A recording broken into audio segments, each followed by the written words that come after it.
সালের 5টি এমন মুভিজ, বলবো অ্যাকশন ফিলার থেকে শুরু করে রোম্যান্স কমেডি সব জায়গাতে বাজিমাত করছে তারা, যার জন্য আজকের পর্বে সাউথ মুভি থেকে ইন্ডিয়ার সকল ইন্ডাস্ট্রিজ সেরা 10টি এমন সিনেমা তুলে ধরব যা কয়েকদিনের মধ্যে মুক্তি পেরেছে। তো বন্ধুরা, বেশি দেরি না করে শুরু করা যাক। তো নাম্বার 5-এ রেখেছি জোলি LLB 3। হলো একটি কমেডি ড্রামা সিনেমা যেখানে অক্ষয় কুমার এবং আরশাদ ওয়ারসি দুইজন আইনজীবীর চরিত্রে অভিনয় করেছেন। সিনেমার কাহিনী শুরু হয় এক কৃষকের গল্প দিয়ে, যে তার শেষ টুকরো জমি বাঁচানোর জন্য লড়াই করছে। এই জমি শুধু তার জমি নয়, তার পূর্বপুরুষের সম্মান এবং ভবিষ্যৎ প্রজন্মের জন্য রেখে যাওয়া উত্তরাধিকারী। গল্পটি দিল্লির আদালতে চলে আসে, যেখানে শুরু হয় আসল মজা। একদিকে কানপুরের জলিল, অন্যদিকে মিরাটের জলিল। দুজনেই মামলার পিছনে ছুটে একে অপরকে হারানোর চেষ্টা করে। তাদের এই লড়াইয়ের মধ্যে সবচেয়ে ধৈর্যের পরীক্ষা দেন বিচারক সুন্দরলাল ত্রিপাঠী। এই সিনেমাটি শুধু কমেডি নয়, এটি দর্শকদের ভাবাবে, হাসাবে এবং শেষে ইমোশনালও করে দেবে। তো বন্ধুরা, মুভিটা দেখতে হলে নেটফ্লিক্সে পেয়ে যাব। নাম্বার 4-এ রেখেছি দ্য কল হিম ওজি। দমফাটা অ্যাকশন আর রক্ত গরম করা থ্রিলার সিনেমা ওজি শুরু থেকে শেষ পর্যন্ত একদম অ্যান্ড্রোলরিয়ম মার্শাল আর্ট, তরওয়ালি লড়াই, বন্দুকযুদ্ধ সব মিলিয়ে সিনেমা দেখতে গায়ের রক্ত গরম হয়ে যাবে।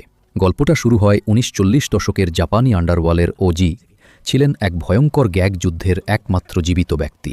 সেখান থেকে পালিয়ে এসে তিনি সত্যদাতার সঙ্গে মুম্বাই নতুন স্বপ্ন গড়তে থাকেন, একটি বড় বন্দর বানানো। কিন্তু 70-এর দশকের সত্যদাতার পারিবার দ্বন্দ্বে ওজিকে নির্বাচনে যেতে হয়, আর মুম্বাইয়ের আকাশে নামে এক অন্ধকার বছরের পর বছর। একটাই প্রশ্ন, ওজি কি ফিরবে? তবে ওজি ফিরে আসে, আর তখন কি হয় জানতে দেখুন মুভিটি নেটফ্লিক্স অ্যাভেলেবেল আছে। নাম্বার 3, ভিদা মুয়ার্চি। হঠাৎ স্ত্রী উধাও, অভয়ারণ্য না অন্য কিছু? সময় শেষ হওয়ার আগে কি অর্জুন খুঁজে পাবে কায়েলকে? গল্পের মূল চরিত্র অর্জুন আর কায়েল ভালোবেসে বিয়ে করেছিল তারা, কিন্তু 12 বছরের দাম্পত্য জীবনে এখন ফাটল ধরেছে। কায়েল চায় ডিভোর্স, কিন্তু অর্জুন কোনোভাবেই তা মেনে নিতে পারে না। সম্পর্কটা বাঁচানোর শেষ চেষ্টা হিসেবে তারা বেরিয়ে পড়ে এক ভ্রমণে। আজারবাইজান থেকে জর্জিয়া পর্যন্ত আজারবাইজান থেকে জর্জিয়া পর্যন্ত গাড়ি ভ্রমণ। সবকিছু ঠিকঠাক চলছিল যতক্ষণ না এক অচেনা ক্যাফেতে গাড়ি থামল। অর্জুন একটু বাইরে গিয়ে ফিরে এসে দেখে কায়েল নেই। কে নিয়ে গেল তাকে? কেন? অর্জুন কি সময় মতো খুঁজে পাবে কায়েলকে, নাকি বুঝবে জীবনের সবচেয়ে বড় ভুলটা সে অনেক আগেই করে ফেলেছে? এই মুভিটিতে শুরু হয় টানটান উত্তেজনা আর রহস্যে ভরা এক যাত্রা। যারা শুভাং টিলার ধাঁচের গল্প পছন্দ করেন তাদের জন্য এটি একদম পারফেক্ট। নাম্বার 2, মার্ডার বাদ। এই রোম্যান্টিক থ্রিলার সিনেমার ভালোবাসার দৃশ্যগুলো আপনাকে গলিয়ে দেবে, আর ঠিক তার পরের মুহূর্তের টুইস্ট আপনাকে চমকে দেবে। গল্পে দেখা যায় এক সাধারণ ট্যুর গাইড জয়েস প্রেমে পড়ে ইসাবেলা নামের এক ধূর্ত বিদেশি পর্যটকের। তাদের এই ভালোবাসা যখন গভীর ও মিষ্টি পর্যায়ে পৌঁছায়, তখনই ঘটে এক রহস্যজনক দুর্ঘটনা। ট্যুর গ্রুপের একজন সদস্য হঠাৎ নিখোঁজ হয়ে যায়, আর সেই ঘটনার দোষ এসে পড়ে জয়েসের ওপর। এরপর ঘটে আরও এক অদ্ভুত ঘটনা, জয়েস নিজেই নিখোঁজ হয়ে যায়। শুরু হয় প্রতিনিয়ত নতুন ধাঁধা।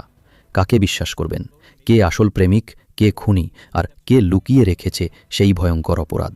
নেটফ্লিক্সে সার্চ করলে পেয়ে যাবা নাম্বার 1-এ বাঘি। 4 গল্পের মেন চরিত্র হচ্ছে রনি, একজন সাহসী নৌবাহিনীর অফিসার যার জীবন এক ভয়াবহ গাড়ি দুর্ঘটনার পর হঠাৎ বদলে যায়। সে হ্যালুসিনেশনে ভুগতে থাকে এবং বিশ্বাস করতে শুরু করে যে তার প্রেমিকা আলিশা, নায়িকা, আসলেই আছে, যদিও সবাই বলে আলিশা বহুদিন আগেই মারা গেছে। রনি কিন্তু মানতে চায় না। সে তার ভালোবাসার সত্য খুঁজে বের করতে নামছে এক বিপজ্জনক পথে, যেখানে প্রতিটি মোড়ে লুকিয়ে আছে রহস্য, প্রতারণা আর রক্তাক্ত সত্য।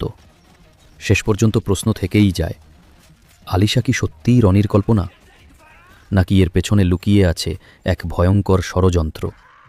মুভিটা দেখতে হলে নেটফ্লিক্স পেয়ে যাবা। তো বন্ধুরা, ভিডিওটা ভালো লেগে থাকলে একটা লাইক কমেন্ট করে দিও। তো দেখা হচ্ছে পরের ভিডিওতে, আর হ্যাঁ, সাবস্ক্রাইব